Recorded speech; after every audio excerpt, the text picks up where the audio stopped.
to research more about the society and the culture project, and she entered a essay contest, which was nationwide.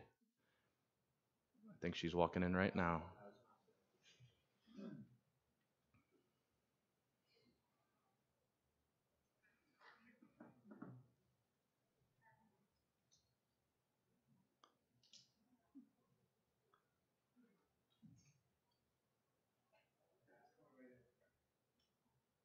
So Khadijah was an overachiever and researched more about the project and entered a contest, an essay contest that's nationwide, and she was the winner overall of the entire country. So we know that she's going to do great things at the high school, just judging by what she did for us at Birchwood. So we're extremely happy that you could be with us. Khadijah, come on up with me.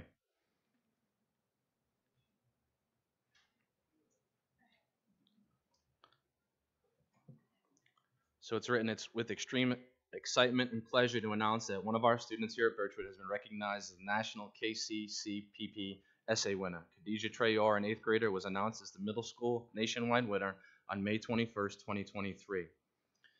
The Korean Culture and Project was given a presentation at Birchwood Middle School over the year to promote and foster appreciation of Korean history and culture. As young people today are growing up in a globally integrated society, it's important to gain exposure to different cultures, and Khadijah wanted to understand and appreciate more of the Korean culture.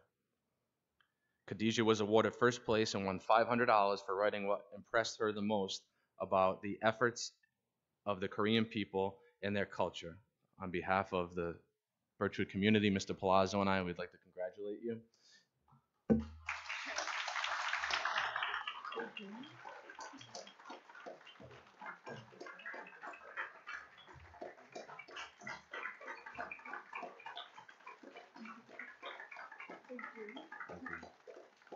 And the school committee has presented you with a citation that reads, the North Providence School Committee hereby offers its sincerest congratulations to Khadijah Trayor for her National Essay Winner Contest.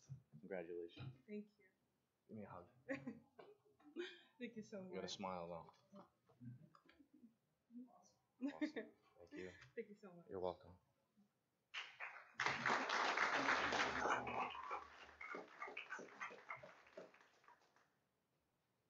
I just have one comment before you leave. I just want to congratulate you on behalf of the school committee. I've been on the school committee for 27 years, and I don't think I can recall anybody from North Providence getting a national award. Congratulations. Job well done.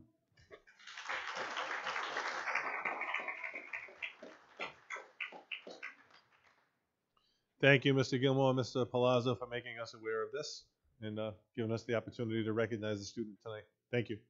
Next item on the agenda is I would ask the school committee to approve a revised school calendar for the 23-24 school year. Let me just give some background to the committee and to the public on this. So originally, when we approved our school calendar back in March, we utilized the RIDE recommended calendar, and at that time, RIDE was recommending Tuesday, April 23rd as a day that be set aside as no school because the legislature was discussing that day as being the presidential primary day. The state constitution or the law does say the 4th Tuesday of April shall be the presidential primary day. So what we did with our calendar, that would be the Tuesday after April vacation. So we would have had a week off from school with April vacation, come back in school on Monday the 22nd, and then been off again on Tuesday the 23rd. So what we did with the original calendar was we tacked on Monday and Tuesday as no school days to the April vacation. The Tuesday the 23rd would have been a professional development day. Since then, the legislature has realized that the 23rd of April falls in the middle of Passover, so they have moved the presidential primary day to April 2nd. So the revised calendar that you have removes April 22 and April 23 as no school days, and it restores them as school days, and then it sets aside April 2nd as a no school day but a professional development day for teachers. So we will, once this gets approved tonight, we will send this out to students, staff, and families immediately. The union has been aware of this for a while. So I would recommend them, I would ask for a motion to approve.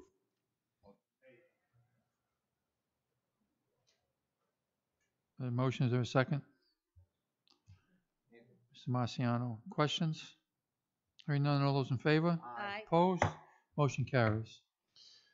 Thank you. Next item on the agenda, as you may know, with the Education Empowerment Act and the Education Accountability Act, there was a time frame for schools and school departments to develop strategic plans. So at the school level, school improvement plans. All of our schools have been working with their latest RICAS and PSAT and SAT data. And also the district has been working to gather feedback from our school community to put together a new 5-year strategic plan. So we've been very fortunate to work with 2 outstanding consultants. Christina Corser is here tonight, and she's going to give an overview of both of these components. Christina works for, is it True North? Usually, prior to that, the Highlander Institute. And Mike Miele, who's unable to be here tonight. But they've been phenomenal working with us for the past 2 years, helping our schools develop their strategic plans, their school improvement plans to be in compliance with the law. And one component of that law provides the opportunity for school committees to provide input into the school improvement plans. Not approval. You will not be approving the school improvement plans. But Christina will give you an overview of where we are in that process. They're all still in draft. Nothing's been finalized. RIDE will be providing feedback as well as the school committee, and they will become finalized prior to the start of the school year. So after her presentation on the school improvement plans, she will then give a high-level overview of the district strategic plan, which is tied to the school improvement plans, which the school committee will formally approve tonight, hopefully. Okay, so with that, Christina, come on up to the podium. And we have all of the principals here this evening, and I appreciate all of you guys taking time. I know with school getting out, the time is valuable, so thank you guys all for coming this evening to see the presentation, and any feedback from the committee you can take back to any potential revision of your plan. All right. Hello, everybody. You hear me okay? Thank you all for granting us some time on the agenda to go through this. I know that there's way more information than will fit in a 20-minute share out of all of the school improvement plans and the district strategic plan. But my goals here are to share some updates, a high-level overview, and to share a method to give feedback. So I don't want to rush anyone through the feedback process, and there is a link in this presentation where you can give feedback on both the school improvement plans and the strategic plan as a whole. So just as a general reminder before we get into this, if you have some feedback that you'd like to share, don't worry, there will be an opportunity and one that will not feel so rushed. But of course, I welcome the conversation. So another hello, my name is Christina Corser. Before I started True North, I was a classroom teacher. My first teaching experience was in a psych facility in Honolulu, and that set the stage for everything I've done since. In addition to landing in 4th grade for many years, my heart lives in the elementary school, don't tell the middle school and high school. I am also a mom, so with all of those lenses, I've approached my partnership with North Providence, and I think it's so important to consider how the school improvement plans and the strategic plans are going to ultimately be used by the leaders, the teachers, and the families, and the community. Mike wishes he could be, that's not true. He is having a great time in North Conway, so I'm sure he does not wish to skip his family vacation. But he does regret not being able to be here and share the work that he has been doing with North Providence over the past, I think he's been working with you folks for almost a year and a half now. So Mike has been working deeply with individual schools and the district on this for many years. Our objectives for today are to share updates and next steps, and also to draw connections between the school improvement plans and the district strategic plan. We want there to be a clear connection between what we hope to achieve as a district and the action steps identified by the schools. In general, our updates are hopefully going to answer questions like, what has changed since the strategic plan was previously shared? I know from the previous work that you've done with Mike that you've seen a lot of the mission, the vision, the values. Today I hope to share the priorities and the initiatives. And in terms of next steps, I know I shared an opportunity that there will be opportunities to share feedback. but I'll talk a little bit more in detail about that.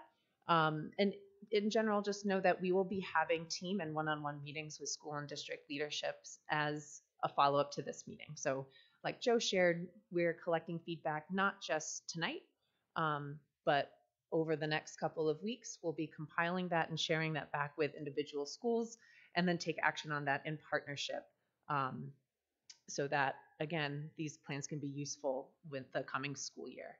And finally, we will be planning for progress monitoring and data collection along the goals that we've identified. Any questions before I keep cruising?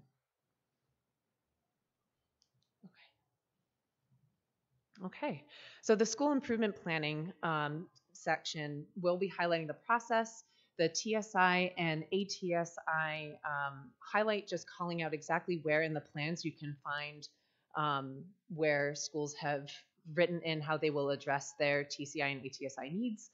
Some current feedback that I've already started mapping out, and just again, the opportunity for feedback and questions. So if you're not familiar with the school improvement process, the teams every school use monthly meetings to analyze data and conduct a needs assessment. I'm sorry, let me see if I can present this so you can see it. There it is. And folks used data identified by RIDE, including survey works, attendance data, RIDECasts, and then data that is unique to local cases. So schools might take a look at an internal survey, they might take a look at discipline referrals, but that's where schools would have a little bit of autonomy based on their needs. But based on that needs assessment, schools would identify priorities to plan around, conduct a root cause analysis so that the goals, the SMART plus E goals, the SMART plus equity goals, are aligned to the root cause of that, why that priority was identified. From there, schools took those goals, described initiatives, so that high level action that schools are going to take, and then from there, determine specific action steps that they'll fulfill throughout the year. After that, and even though this is a tiny triangle, I bet it felt like a real big job, everyone uploaded their work to the new RIDE portal. So well done, everybody.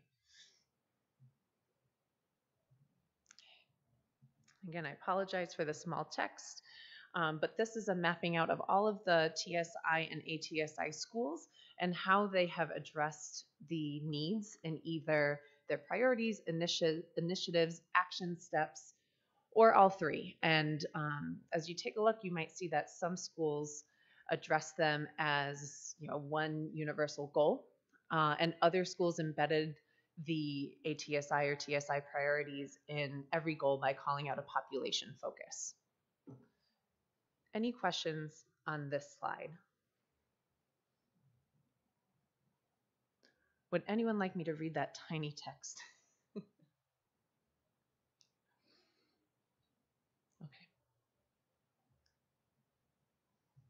Okay.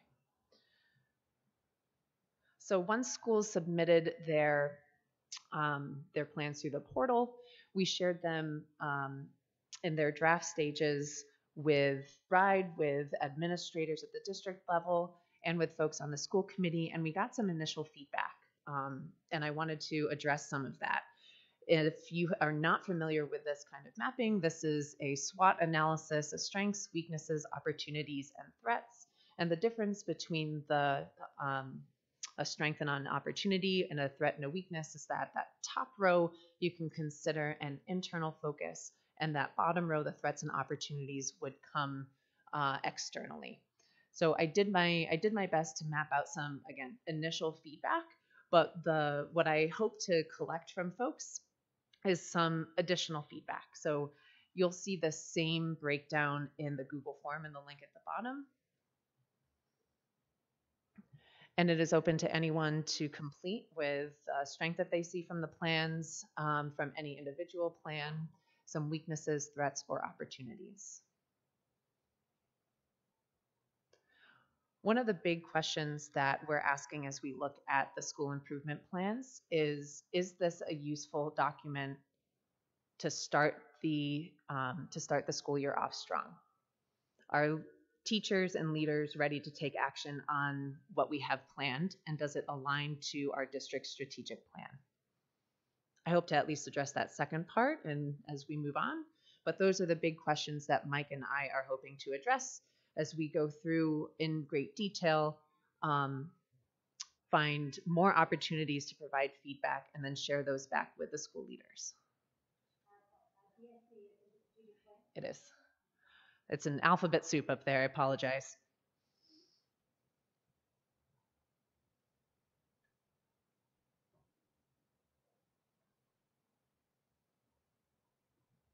Okay. Any questions about the feedback? Any questions about the process? Nope.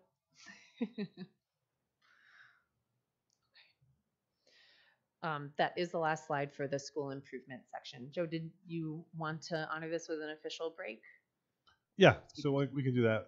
Any comment or feedback from the committee regarding the individual school improvement plans? Principals are here as well. And then once we have that, then we can move on to the district strategic plan and call for an approval vote. Okay.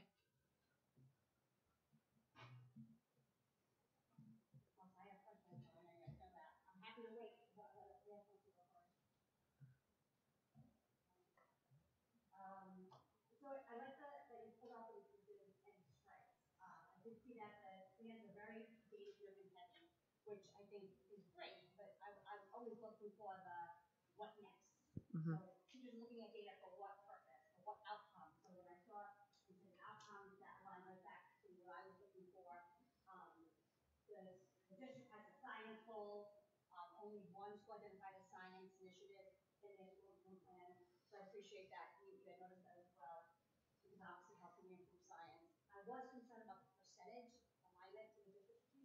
Mm.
So I'll just sort of emphasize the areas that you pulled out here. And I would love to see more conversations across school improvement teams as well during feedback, especially if we can see track. I think that's where the rubber hits the road. Is if that truly is your governing body, what's the weight behind what you're trying to do?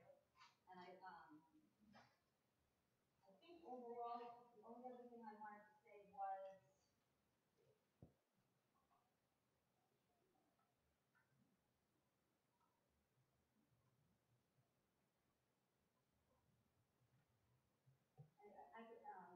the science initiative. I don't think you have to do anything different with the math and ELA. I think it's a matter of taking the same strategies and applying them to science-based learning. Other than that, that covers overall what I was looking for. Thank you all for being here. Appreciate it. Thank you for the time. Thank you for that feedback. And just to add on, those are the same areas of focus that Mike and I have in our head as we go through and comb through the plans in great detail. And what you'll see is an initial alignment and kind of what we have currently in front of us. And the great news about July is I'm still working through it, so we have plenty of time. 6%, 12%, good job. Nice job. I love that. Everyone that aimed high. Yay. And we'll be balancing everything that you have brought up is also is similar to the feedback that we've gotten some of the ride support from our ride support. They've given us a slightly different window to consider for the percentages, but what we hope to do is condense everything, bring it back to the school leaders and say, what do you think? Let's take a look at your data and really make that purposeful plan. Yeah, so for the school leaders who still have a few days left in June before they maybe want to depart for July or do some work in July. So what I'm hearing regarding the school improvement plans is my question is around the action steps. My concern or comment would be about the preventative measures as opposed to my concern would be that seeing if it's too punitive. I would hate to see that our plans are focused on truancy-based practices because that's all after it happens, right? I'd like us to think the same thing, preventative. What are we doing to ensure that not only celebrating students who are attending school, but students who are improving attendance to schools, and then other preventative ways. So it's not always when you get to this point, we sort of intervene. But how do you ensure that the climate and culture are highly engaging so that I would need to take a look at the individual school data. I'm not sure off the top of my head. I would trust Gina's assessment versus my quick response. Yeah, for us right now, one of our elementary schools is one of the highest chronic absenteeism. So for us, it's not necessarily factual. It depends school to school, but I know one of our elementaries is at 40%, even higher than the overall district rate. So part of the plan is to focus also on the elementary schools. Yes. Okay, thank you. And the hope is that as you increase engagement through academics, as you work on the family and community engagement, and as you work on chronic absenteeism as its own goal, all of those action steps will kind of help each other in this positive feedback loop, negative feedback loop. Okay. I also want to highlight that in all of our priorities, we are focused on progress monitoring our MLL and students with disabilities population. And this is key to addressing the deficits identified in our needs assessment. So there is an urgent need based on our data to make sure that we are carefully and closely and regularly looking at how the data is filtering from individual schools and reflecting on district progress as a whole. So our progress monitoring will be both a summary of all the schools and also a summary of our specific MLL and students with disabilities population. Just want to get back to the absenteeism for a bit. Obviously, it's not, in the elementary schools, obviously, it's not the child's issue. It's a family issue. Mm-hmm. So I assume built into the objective is working with the families at the elementary level, and there's a process for that. Okay, yes. Thank you. Yes. And I know many of our schools have specific action steps tied to an MLL or a students with disabilities goal. So it's some schools have, again, all goals tied to those population focuses or an individual goal centered around that population. But I'll be sure to highlight that. You said all, so is it possible that what we have is not updated? Because one of the schools did not have a chronic absenteeism goal. Is that, do we get old Excuse me, I drafts? was thinking more ATSI and TSI. So Oh. the folks with that like heavy, Christine, if you could just briefly explain TSI and ATSI and, Sure. and how those showed up in the school improvement plans and what they're required to do. Sure. I'm going to go back to my tiny text here. So if a school, you'll see here that the 4 schools listed, some have TSI and some have ATSI reasons, and those reasons are Can you just give the definition for TSI, ATSI? TSI is It's targeted intervention, and then annual targeted. I'm sorry, I'm blanking on the. you can give the 4 schools that were identified by RIDE. Yes, the high school, McGuire, Olney, and Whalen.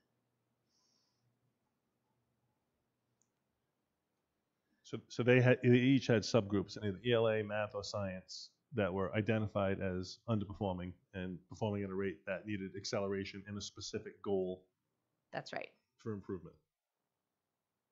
And so you'll see some schools have students with disabilities, economically disadvantaged, Black or African American, and then some schools will have, all schools have a TSI reason, and some schools have a reason for additional support. So they did not make enough growth over an extended amount of time. So that was the piece of the legislation. Any school that had in their ICAS data or their high school data a subgroup identified as TSI or ATSI, their school improvement plan had to specifically develop a goal for that subgroup for that designation. That's and right. all of our school improvement plans do that. That's right. Okay, that's the important piece. Yes. In terms of us being compliant with the law, in addition to having a plan, does it do what the law requires it to do? Yes. And this difficult to read chart tells you exactly where to find that in the school improvement plans.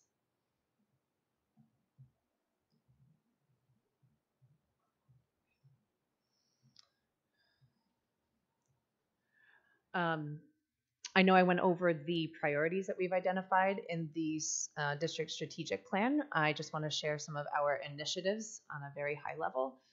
For improving performance on core instruction, like I shared, we have a math, a readers, writers workshop model, and a science inquiry model. So this is what we hope to see, or how we hope to see learning happen in the classroom, and how we hope to communicate what learning looks like to families and our community. For our second priority, we have our improving school climate and learning environment. And again, that's focused on project completion for the new school buildings. And for our final priority, we have increasing family and community engagement with that new goal of decreasing chronic absenteeism, to be renamed, and our initiatives of communication and collaboration.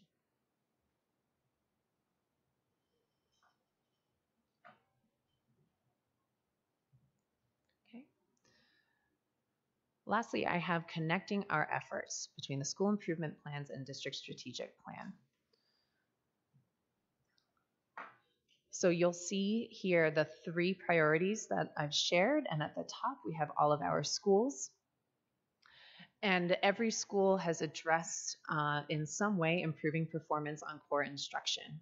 And just to address some of the feedback we've received about science goals, if I were to break this out by goal, the heat map might look a little bit different, and that's what we plan on really digging into to share feedback with our schools. So taking a look at that percentage, does the percentage align with what we set as our own district goal?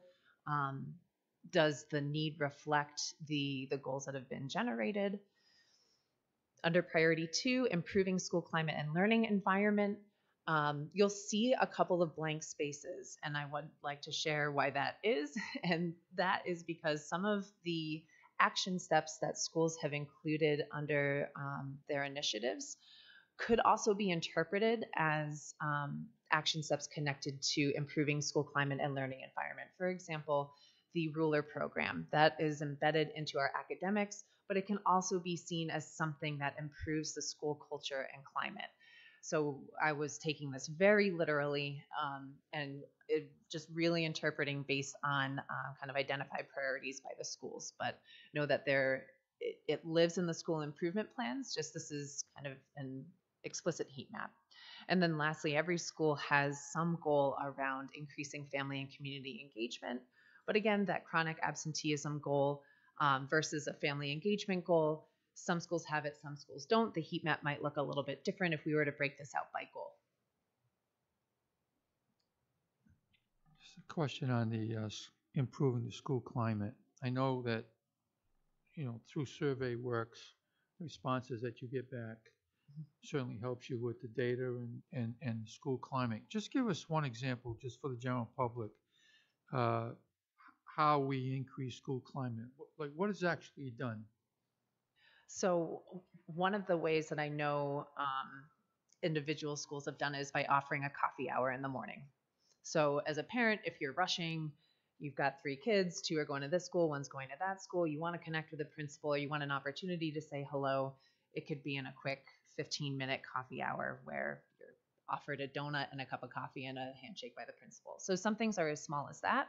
Other things are bigger events that a school might put on, community, even community instruction on academics. So every school might approach it differently based on their needs.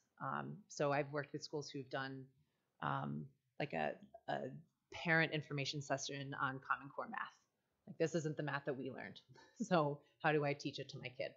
Yeah, if I can just add, all of our schools do things like Student of the Month recognition.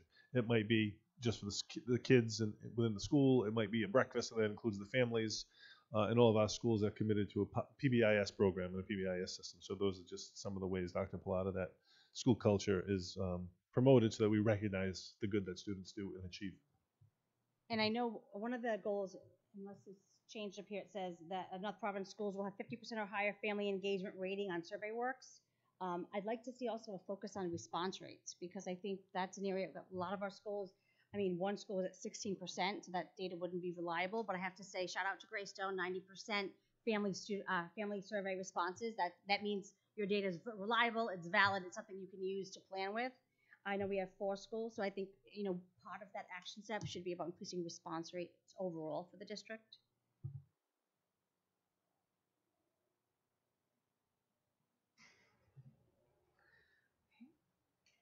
And this is just a sample of, there are a couple documents on your tables here. This is how we have broken down this by individual schools with some more detail. So I believe I pulled, there it is, Centerdale's examples here. So we have our district priority and how it connects to this school's priority 1, the 3 goals, and the initiatives. So you might see some similarities to the district strategic plan, and then you might see some things that look a little different based on the school. So here, Centerdale is using Ruler as a way to improve school climate and learning environment. So this is just an example. Okay. And again, this is our SWOT analysis for feedback. We have gotten some sharing of strengths, so I appreciate that. You'll see data-based decision-making, the steady and thoughtful process. You've been working on this for a very long time. And an intentional collaboration and communication with stakeholders. Great. So thank you. I'd like to, again, thank the committee for their input, thank the principals. So we will be collecting this feedback over the next few weeks to revise school improvement plans and submit our district strategic plan accordingly. Then we will get feedback from RIDE as well, and then revise once again and be ready for the start of the school year. So at this point, I would ask the school committee for a motion to approve the district strategic plan. Motion made and second. Any additional questions? Hearing none, all those in favor? Aye. Opposed?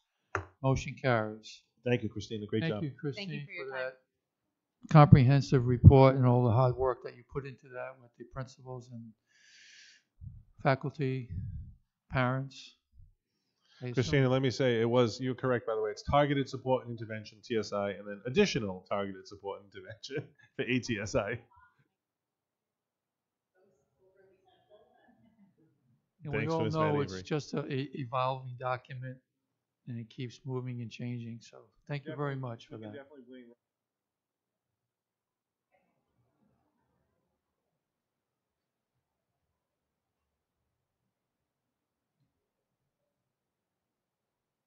Item number 8, school improvement report.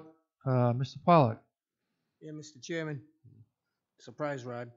I just want to publicly acknowledge our friend and colleague, Rod De Silva, on his recent retirement from education. Rod has been teaching elementary for 43 years, with the last 35 years in the city of Cranston. So I just want to publicly congratulate him and thank him for all of his hard work in the education system. Thank you, Mr. Pollard.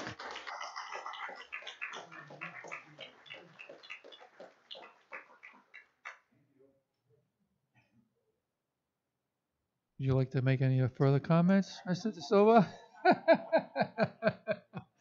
Well, thank you for your 43 years of service to students, and I believe all those 43 years have been in the classroom. Is that correct? Excellent. Get him the application to sub, Matt, while you have him. Well, thank you for your dedicated service. That's quite an achievement for all classroom service for 43 years. Thank you. We have no old business. Moving on to new business. We have an item on the agenda for consideration and a vote on legal counsel's recommendation as follows, which is to accept the plaintiff's invitation for dismissal of the school committee as a defendant in the lifetime contracts litigation. You might want to explain that, Mr. Scunjo, in layman's terms. Sure. Several years ago, the General Assembly passed a statute which provided that contracts such as the teachers' contracts would not lapse based on time. And they would continue going forward until the parties decided to make a change to them. This also affected municipalities as well as school departments. Municipalities took umbrage at that statute, and many of them felt that it was unconstitutional, so they initiated a lawsuit against the General Assembly. I believe the League of Cities and Towns is also involved in that. As part of that litigation, a Superior Court judge decided that since school committees were impacted by this, that they should be included as well. So all the school committees that were companions to the municipalities that filed the case were joined in the case as defendants. An agreement has now been reached with the lead legal counsel for all the municipalities that school committees may now be dismissed from the case as long as they agree that they would abide by ultimately a judge's decision in the case, which we would be bound by anyway. The reason why this is a benefit for us is this committee doesn't have to be involved in the litigation and therefore does not have to pay my office for the litigation fees. So my recommendation is that we proceed forward with this and agree to this invitation to dismiss us from the case. Thank you for that explanation, Mr. Scunjo. We have a motion? Motion by Mr. Marciano Yes. As presented. to accept legal counsel's recommendation. As presented, right. Second. For any further questions or comments? Hearing none, all those in favor? Aye. Opposed? Motion carries. Item B, Mr. Goho. I'd like to invite Chris Spiegel from left field. Also, Gordon Zeniel, if you would like to certainly support Chris, we would appreciate it. Phil Conte from Studio J was supposed to be here. He's not feeling well. But Chris and Gordon are going to give us an update on the capital program in terms of where we stand. And then, just for posterity purposes, everybody should know that Chris is now officially known as the Sfuyadel guy. Yes, he came to the building committee meeting. You can't come empty-handed to a school building committee. Yep. meeting, So he came to a North Providence school committee, North Providence building committee meeting with Danish and Sfuyadel. I mean, at that point, we know he knows what he's doing. Right? You're on, Chris. So So thank you very much, everyone. Chris Spiegel, for those that I have a loud voice. Is it okay if I speak like this? Thank you. I wouldn't only because of the, yeah, Okay. they need it for the video. So the presentation we're going to give you today is the same presentation I just gave the school building committee a couple of days ago. Please be assured that we went through this in quite long detail with the members of the school building committee, as is their mandate from the Rhode Island Department of Education and passed by this council to go into very much detail. I do not want to take an hour and a half of your time this evening, so I'll go through a much more condensed version. But please stop me along the way if there's any questions I can answer. All of this information is in your packets as well. So our agenda for this presentation will discuss the overall program budget, a breakdown of the high school addition budget. We'll talk about schedule updates for the high school projects. Gordon is here with me to discuss the high school logistics plan, and we'll have an update on the 3 elementary school replacement project. And then after this is over, your next agenda item will be to review, discuss, and act on approval of design development submission to the RIDE School Building Authority. This first slide is our overall program budget. There's a couple things I do want to point out on this budget. You will notice an item in column 1A, you will see our direct construction numbers that we have placed on there for the 3 elementary schools. These are the 3 budgets that were sent out last week as part of an RFP to confirm construction managers. So these are, while not set in stone, these are moving forward what we're seeing as our direct construction costs. Bear in mind that there's a lot of other things that go into a project. The schools will not cost only $25 million or $26 million, but this is a good starting point in terms of what we expect partial hard costs to be for each project. A couple things to point out on this budget. You will notice in item 3.3C, high school or health and safety projects contingency. This has not moved. Its number from our first submission, it is still hovering around $10.2 million.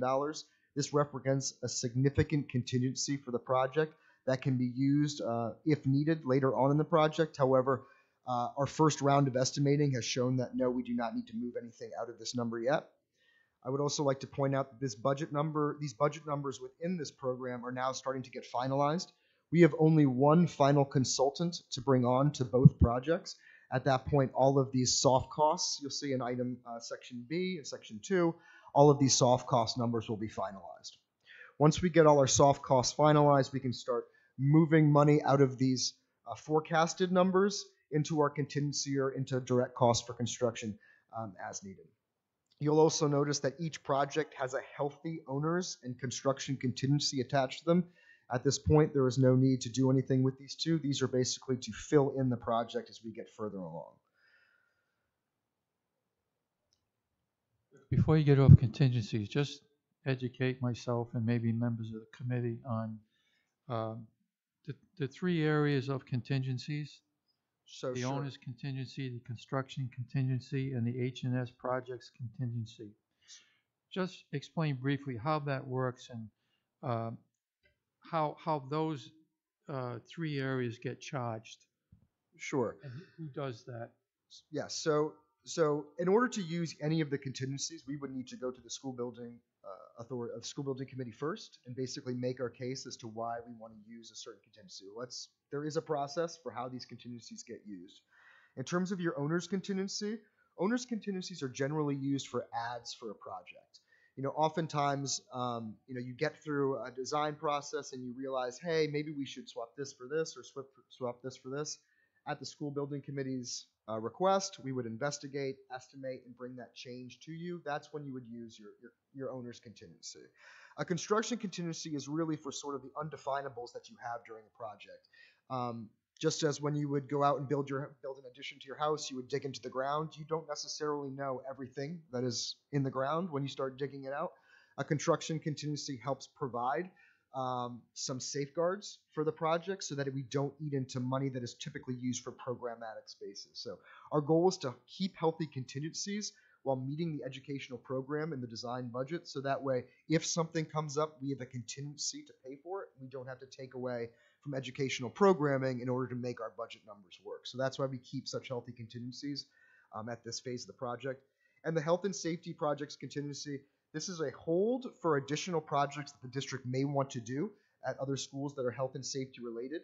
We have been advised that the priority is to get these 3 elementary schools and this high school addition and auditorium renovation done, make sure that our budget numbers align, and then move forward with that second round of health and safety projects as required. And again, we would be going to the school building committee, vetting out which of the projects they would like to go through first.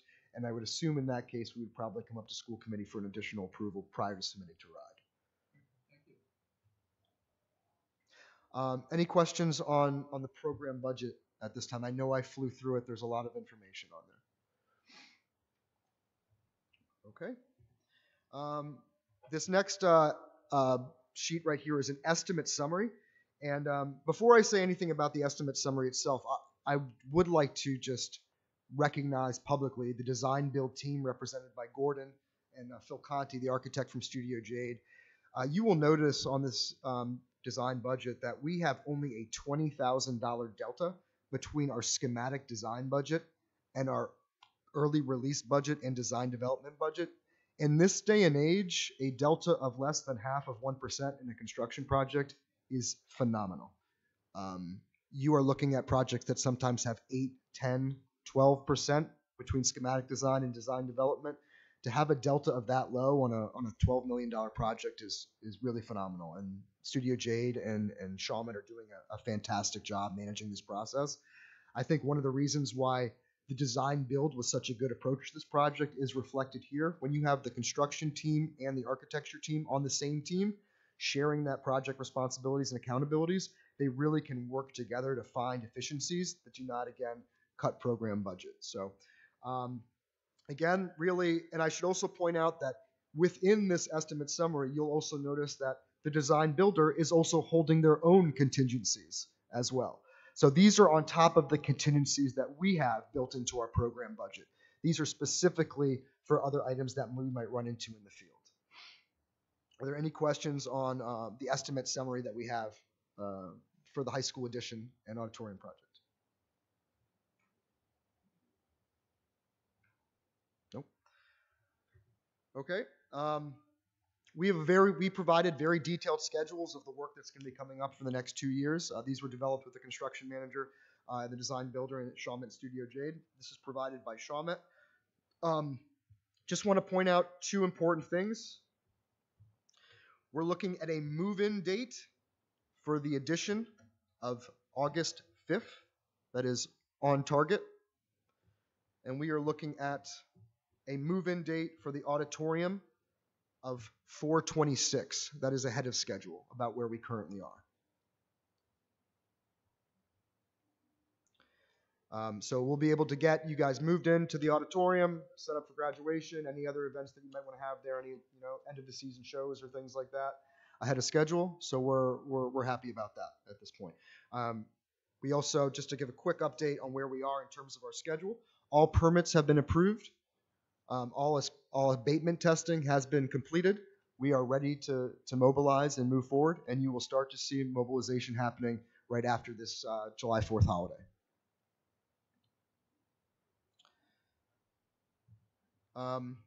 Any questions on the project schedule? Just a quick question, just to clarify for the general public. Date or year, shovel in the ground, and completion. For the elementary school projects, or we're looking at shovels in the ground. So before I answer that question, I want to say we are still bringing on a construction manager for the 3 elementary school projects. We had interviews on Monday of this week. We don't have one on. I will say that during the interview process, almost every single construction manager gave us a schedule of how they think they can complete the work. So until we really have one selected, we don't know. But shovels in the ground, you're looking probably earliest March, April of 2024. Earliest to get shovels in the ground. And that would be for site work, things like that, ground remediation, items like that. 2 years. Construction, 16 to 18 months, followed by commissioning, closeout, move-in. But at our next school building committee meeting, when we have our CM on board, we'll have them present. We're also looking at ways to possibly reduce project costs by condensing schedules and still being able to give you guys plenty of time to move in. What we don't want to do is turn over a new school at the end of August, and then you guys have 3 or 4 days or if the teachers have 3 or 4 days to move into a building. So that's what we're looking for. So brief update on the 3 elementary school replacement program, where we currently are. We are currently procuring a construction manager.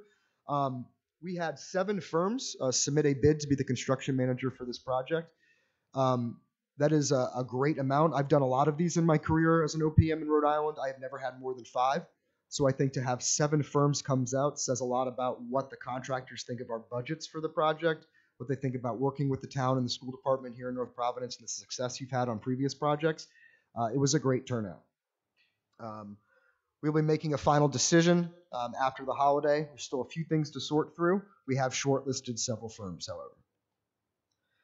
In terms of the environmental engineer procurement, we have approved an environmental engineer.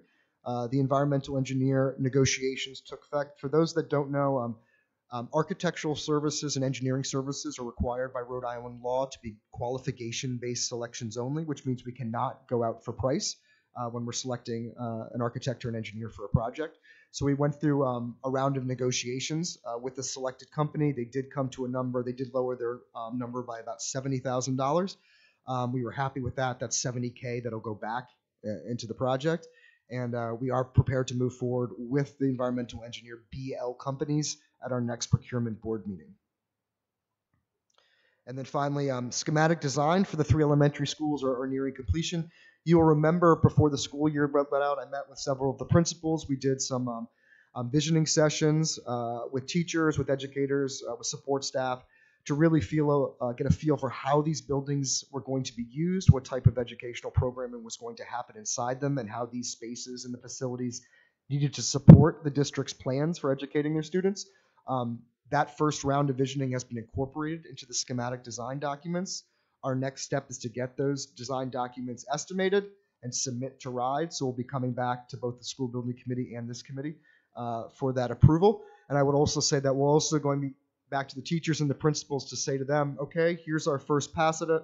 What do we get wrong? What do we get right? What do we need to change? So there is a lot of time between schematic design and shovels in the ground. So we have lots of chances to keep looking at this, reviewing this, and making sure we're hitting all the notes that we need to hit. Next steps, again, cost estimation, schematic design or approval, and value engineering. I just want to let everybody know that on any school project or any real large construction project, and I think Gordon will agree with me as a construction manager, there's always a level of value engineering that happens. We get our first round of estimates back and we say, okay, this is X amount of money, we're over budget by this much. What do we need to change about the building that keeps all of our educational programmatic spaces but makes it cost less money? Examples of that can be different types of exterior material claddings or how deep your foundations are, things like that. It gets pretty technical, but all of those value engineering decisions will be vetted by the school building committee. Any questions on anything that I've discussed so far before I get into the logistics program? Okay.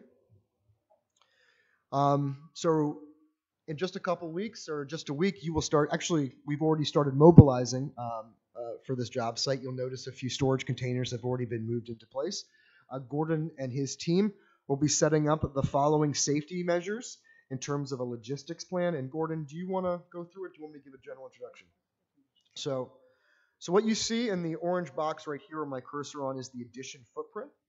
We will have a site fence following along this line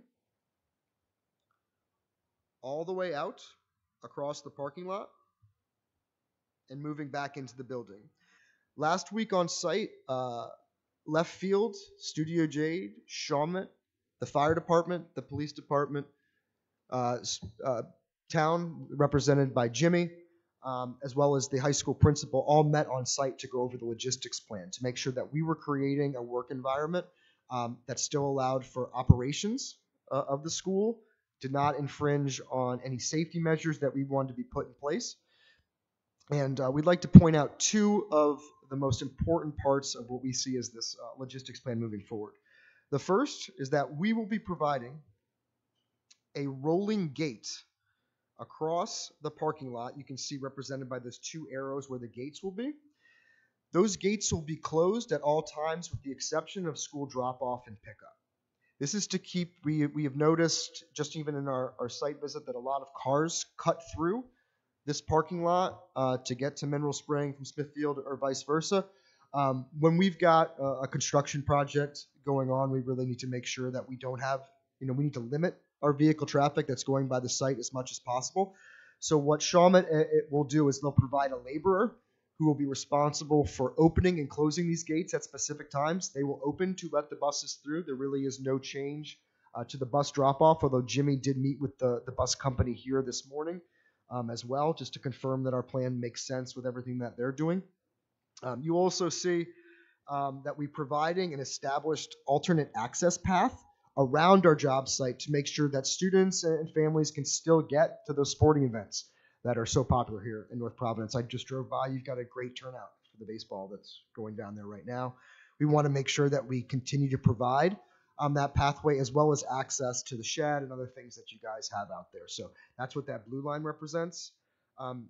Zooming out a little bit, you will see our proposed traffic plan and where we plan on building a pedestrian walkway as well. You will see our proposed traffic route for all construction deliveries will be on Smithfield Road, taking a right or a left into the parking lot and moving into our site and then exiting out onto Mineral Spring Avenue. I should also say that as a ground rule for the project, absolutely no construction deliveries will be allowed during school pickup or school drop-off time, just so we don't interfere with any of the traffic situations on the site. Gordon, what am I forgetting? I think Yeah. one of the most, Gordon Zaniel, project executive at Shawmut. I think one of the most important things here was when we looked at this, there's 18 buses that are coming here every morning and every afternoon. And we thought about alternate routes and how we could stage them in the front of the building. We would lose parking. If we could double stage them on the side, we would lose parking. So we came up with this. And one of the problems, as you all know from North Providence, and my son played a lot of baseball games here, the cut-throughs, it's just constant. When you have the construction, you have the buses, you have the students. It was really a safety measure here that we thought, let's shut it down, construction access only. I'm sure you're going to have some people that are upset that they have to turn around and go back out because they can't cut through anymore. But we're gonna close that off for the construction duration. We're going to allow the buses to have their normal pattern. 18 buses is a lot of buses to stage. The students will be safe during that time. No construction access during the drop-off or pickup. Thought it was very important to really think about how it would be if we had it open to everyone. So met with the fire department, met with the police department.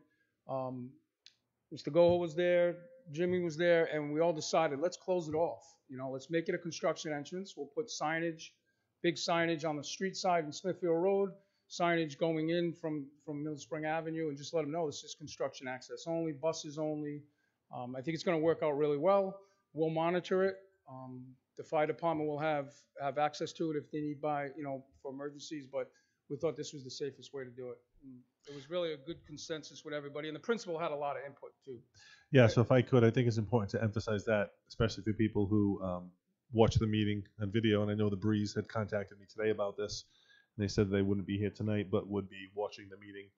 We'll get information out to the Breeze as well, but I'm sure that they will cover this. They were specifically looking for your presentation tonight. So just to sum up the one key point, the back entrance to the high school on Smithfield Road will be blocked off to traffic during the school day. There will be a rolling gate that will allow buses to enter and leave, but then it will be shut, and no cars will be able to go from Smithfield Road to Mineral Spring Avenue. So that's important for the public to know ahead of time.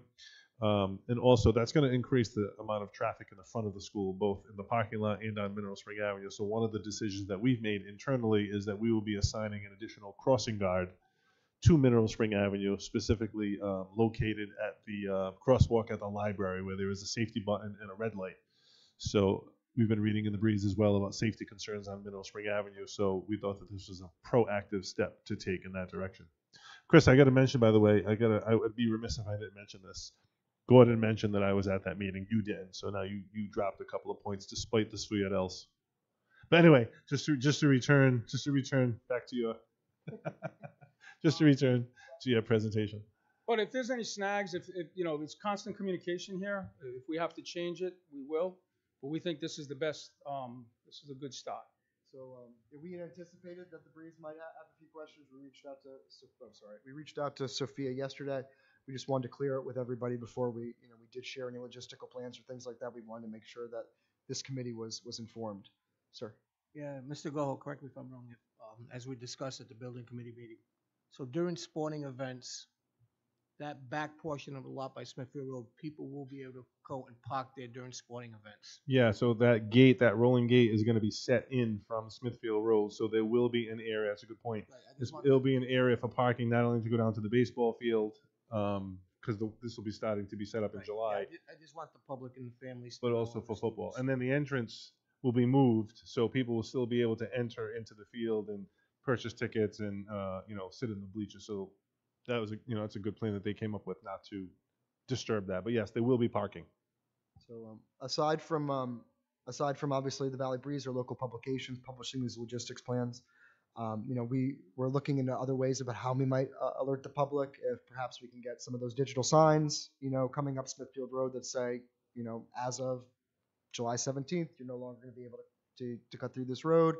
Also, I would say that the project website is now going to be going live the same week that this project is going to be opening up.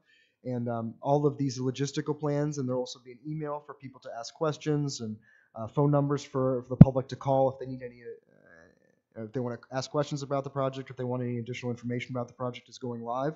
So these will be shared there as well, and we'll share that website address with the Valley Breeze and anybody else that would like to know it. One thing I'd like to add too is Shawmut, at Shawmut, we do a monthly update, and we'll share it with you for approval before we send it out. And every month you'll get an update on where we are in the project, what we're doing, what's next. So the community will get that, the students will get that, the principal will get that, and that will be on the website as well. And we'll do that monthly, every month. Great. And I also like to say that Shawmut does a great job with this. When I previously worked with them on an elementary school in Pawtucket, and they did a fantastic job with this. And we actually will tailor the update to an age group. We'll tailor the update to elementary school students. We'd be happy to provide you guys a copy before our next meeting. But what Gordon and his team do is they break down the construction task that's going on. Let's say it's building demolition or putting up structural steel. They'll break it down into something that's really relevant for elementary school kids. As an example, one Halloween, they just sent out a presentation about how building a steel structure of a building is like the body skeleton. And of course, Halloween and skeletons, it had a whole theme to it. And we'll be just sending that out to the elementary school students as well, so that they, even though they're not here, they can still be involved and understand what's happening with the project. And we think it'll help set them up also for the next year when they're going to see a lot of work going on right outside their school windows and help kind of temper that curiosity. Any questions on anything I've discussed or specific to the logistics plan? We do have Gordon here, so he'd be happy to dive deep into anything on that. Sorry to set you up. I think we're good. And I will say, Chris and his team from left field, Gordon and his team from Shawmut, and Phil from Studio Jade. So far, you guys have been phenomenal to work with. Professional, proactive, communicative, organized, on top of things. First class, I agree. So thank you for everything. We're, as of right now, on budget and on time. That's all you can ask for. Yeah, I really can't say enough about that less than 0.5% delta. That is huge. That is really huge. Thank you. Thank you, Chris. Gordon, thank you very much for that presentation. Just to mention to the public that there will be a website that will be updated periodically as we go through the process. And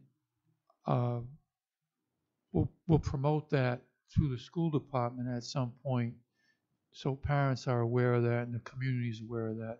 Just to know that there will be a website that the public can go to and look at all the work that's being done and will be done. So we'll add that to the agenda to make sure that people are well informed about that.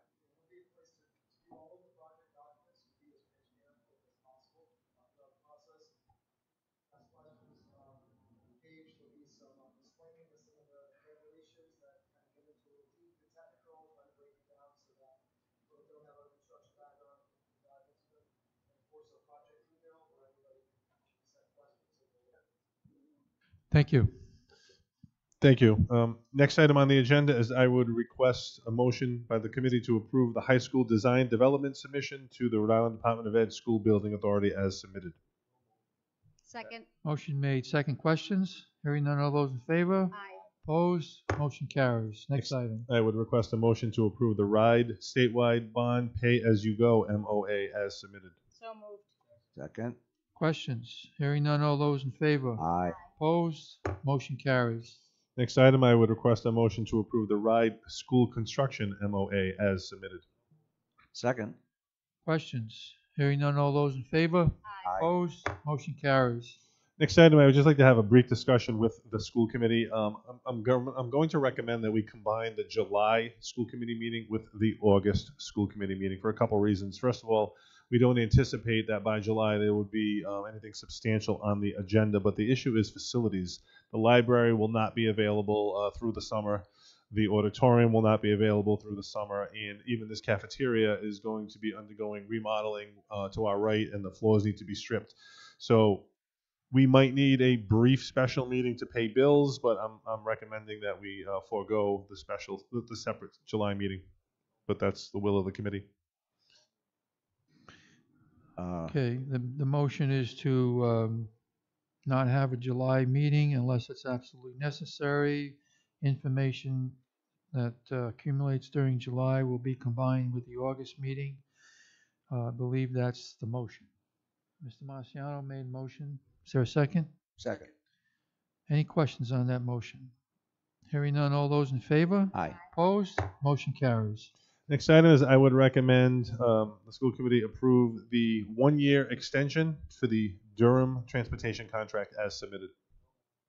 Second. Questions? Hearing none, all those in favor? Aye. Opposed? Motion carries. Next item on the agenda, the school lunch program, Chartwells, who does a phenomenal job here in North Providence. They have a requirement to spend down the accumulated surplus that they have generated. And I'm just going to turn it over to our business manager, Lisa Castanelli, to just give a brief explanation of some of the things that we have in mind, including the remodeling of the high school here and some equipment for the elementary schools and why this needs to happen. So there is a law that we cannot keep more than 3 months of expenses accumulated in the food service account. And because of the federal reimbursements we received with all the free lunches for the past 2 years, we built up quite a bit of revenue in there. So when we did our net cash spend down report this year, it was apparent we had quite a bit to spend down. So she does have some equipment needs that she'd like to take care of. They're not that substantial, and we are going to purchase them through an equipment company on the state MPA. The biggest thing right now that she's looking that would improve the line and the flow of the food service here at the high school. During COVID, they were giving out so many more lunches because it was free, and with the talk of everybody going to free lunch again, maybe at some point, she's concerned because at that time they had to set up stations in the hallway to serve kids. So she'd like to do a brief remodel of the flow of how the food is, served to the students to make it quicker so they can get the food out to the kids quicker. So she's been working with Phil at Studio Jade to come up with a new concept. She did have Jessica here from RIDE for an event in May, and Jessica said that would be a good use of funds to spend down, is to do something like that. Okay. And we're also going to use potentially some of those funds for the recycling program that we talked about once we find out if that grant is approved. Yes. Okay, so I would request a motion by the committee to approve the food service spend down of the net cash resource. Second. Any questions? All those in favor? Aye. Opposed? Motion carries. Okay, we do have an issue that I'd like to get some guidance from the committee. Mr. Ferroli, I'm going to ask if you would come to the podium to just explain the situation. You do have in your packet, we contacted 3 companies. Jimmy will explain the issue at McGuire. We contacted 3 companies who were on the state master price list to look at the situation. The 3rd company did not show, but we did get a submission for 2 companies. As you can see, one is for approximately $68,000. The other one is for approximately $49,000 to correct the problem. So once Jimmy explains the issue, our request would be to get some guidance from you, either to accept one of those submissions, or to go out to bid publicly to solicit more ideas and more prices, which would potentially delay the work to be done for the start of school, or to go in a different direction. So, Mr. Furl, if you could just explain the nature of the issue. At McGuire, the upper playground, the water runs, and the kids running down the hill, playing on the hill. All the grass is gone. We can't put irrigation. We weren't allowed to put it in when we built the school. And the water just washes everything down the bank. So I had two companies come out. They both have similar ideas, but the company, Cassisi, wants to put a drain up the top, take the bed out where the tree is one tree. They put mulch in it, the kids run all over it. Want to put concrete there, put 150 feet of finger drain, just like the other company wanted to, put it into a catch basin and get it out to the street. And this has been going on for a while. We've been trying to get, I'm sure you guys got some calls on it. I know the mayor's office got calls on it. I've gotten calls to principals. Jim, I just have two questions. One is, with the original bond and the work to be done in that play area, was that included in the requirement in the bond? Yeah. Or that was just acreage that was just left alone because it wasn't included in the overall bond when we built McGuire? It was just a design. It's just So I guess my question is there money left in the bond to do that work? that I don't know. I could find out. I could ask Maria. Okay. My other question is, one bid was 65,800. The other bid was 49,200. Right. They had a different approach in a different area. They were going to let the water go through riprap rock, go down, put a curb in by the sidewalk, and get it out that way. They're not gonna get any of that involved down the bottom. Okay. This is all at the top. It's two different ideas. They're both gonna work, but I think I guess my question with Cassisi is that on the second page of his bid, he has exclusions and he lists a number of things that are not included. Right. That's standard. 9,000. I just want to make sure I that's understand. standard. Right. And you always put us. So the 49,000 has the potential to increase if he utilizes some of the exclusions. Yeah, Like he's just temporary fencing or security not included, design coordination, materials not identified in the above scope of work, concrete reinforcement. So if he does any of that, that is going to be added to the 49,000. My assumption is. And Okay, the I same. just want to make sure I understand. They'll give us the same thing. The other company, they'll give us the same thing. Okay, I would appreciate if the committee has no objection to see if that work that we're talking about now would be included in the original bond, if there's any money left over. I can find out. And then if not, we'd have to come back and So take if a vote. we don't approve it, that's not getting done for school. So you need It has to be approved. Okay, so. And it's dangerous. It really is. Okay, so I would suggest a motion then. So. I have a Mr. question Pollack. also. Sorry. I'm sorry. Looking at the proposed work, Jim, I notice Cassisi. Give me 1 second. Give me 1 second. I'm just trying to find. It says install playground provided by the town of North Providence. I don't see that under red. Where's that playground now, and where's that coming from? It's just the mulch. We're taking out. They tried to plant grass there. We can't. So we're gonna take that out and we're gonna put playground mulch. The playground itself is not coming out. It's just the mulch. Okay, because they did have that in the. I'm trying to find it again. I'm sorry. Install playground provided. It says install playground provided by the town. Right. So we're gonna get the mulch because we buy it cheaper than they can. And Jim, your recommendation is RAD? No, Cassisi. Cassisi. Looking for motion? So the motion would be to approve the bid, Low bidder. low bidder, and pending whatever revenue source that Mr. Feroli can uncover, whether it's bond or budget or surplus, however, whatever's going to work. I mean, obviously, there's money in a bond. That would be the first place. Lisa, do we know if this is reimbursable? Can we find out? I can definitely find out. I don't know about that. But yeah, I'll contact RIDE and ask about that. Okay. Okay, so the motion is to approve the low bidder, which is Cassisi. Simultaneously, Mr. Furley will check with the finance department of the town to see if that work came under the original bond when McGuire was built.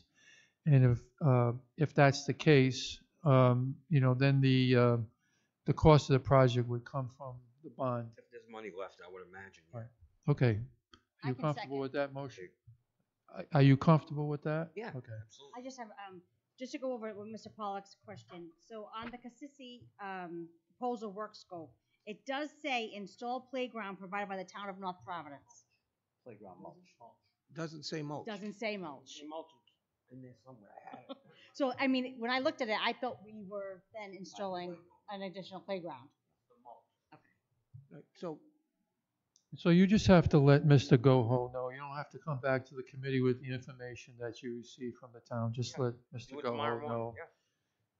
Yeah. Mr. Pollock, I just want to, since, Jimmy, the two basketball courts, the basketball rims, I know you said there's an issue with McGuire. So we're not moving anything. So that basketball court is not going to be moved anywhere, No, correct? not at all. Not going to be touched. Stephen only, is that going to be put back up? We're going to try to get it back up. Yep. Okay, thank you. Why is there an issue with the try? Like, is there a problem with the nets? The neighbor at McGuire was not wanting up. So I agree with Mr. Pollock. That has to get done. That's the purpose of that was so students could play. So I'm okay with it right now, but I think when school It starts, will those get. have It to will be. get done. Mr. Pollock, I think your question was the nets at Stephen only, because I Oh, believe the nets at McGuire has been a bigger issue because that basketball is right, that basketball, There's no that rim is, when it's up, it's right next to somebody's house. Right. So I don't know the status of that one, I but I know- know we've had discussions on Stephen only, so. I know Jim said that, you know, there's a problem with the neighbors there, so I'm concerned Stephen only. These kids played all year without it. I've had someone that brought his daughter over, And I'm gonna put sign up like you said, truck dust. like a Yeah. dawn to dusk. Yes. All right, Jimmy, thank you. okay, thank you, Mr. Feroli. So there's a motion on the floor. Any additional comments or questions? Hearing none, all those in favor? Aye. Opposed? Motion carries. Item J, Okay, I'll request a motion of the committee for removal of the piano from the high school. Do we have to remove it? Oh, I'm sorry. So moved. Second. any questions? Hearing none, all those in favor? Aye. Opposed? Motion carries. Item number 11, approval of bills. So moved. Second.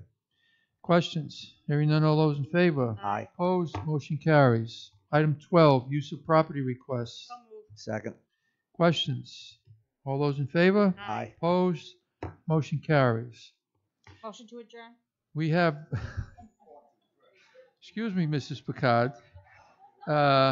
Item number 13, request to address the committee. We have none. We have no pending business. Motion to adjourn. Motion to adjourn. Second. All those in favor? Aye. Opposed? Motion carries. Thank you, everyone.